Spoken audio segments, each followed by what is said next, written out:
BRS KCR గతమే, Telangana భవిష్యత్తు కాంగ్రెస్.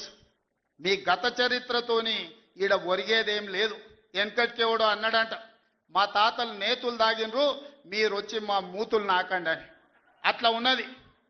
నిన్ను అసెంబ్లీలో ఓడగొట్టినాం, పార్లమెంట్లో గుండు సున్ని ఇచ్చినాం, మన కంటోన్మెంట్లో బండకేసి కొట్టినాం, మొన్న జరిగిన జూబ్లీహిల్స్లో బోడబండలో బండ కింద వాతి పెట్టినాం.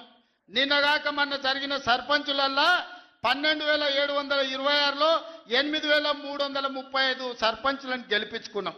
సిగ్గు లేదు, ఇన్నిసార్లు ఓడగొట్టినా ఇంకా సిగ్గు లేకుండా బయటకు వచ్చి కింద పడ్డ పైకాలు నాదే అని వెనకటికి ఓడో అన్నాడట.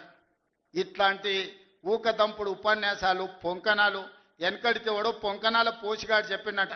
నాకున్నాయి 3 ఏళ్ళే కానీ 36 దొడ్లు నేను చెప్పినట. ఇవన్నీ కళ్ళు కాంపౌండ్లో చెప్పుకోవడానికి బాగుంటాయి, కాలక్షేపం చేయడానికి. కళ్ళు కాంపౌండ్ మాటలు మాట్లాడకండి తండ్రి కొడుకులు. ఇవన్నీ మేము చూసినాం. శాతనైతే రాండి, ఏందో చెప్పు, దాని ప్రకారం చేద్దాం. 29లో తేల్చుకుందాం ఇవాళ చెప్తున్నా.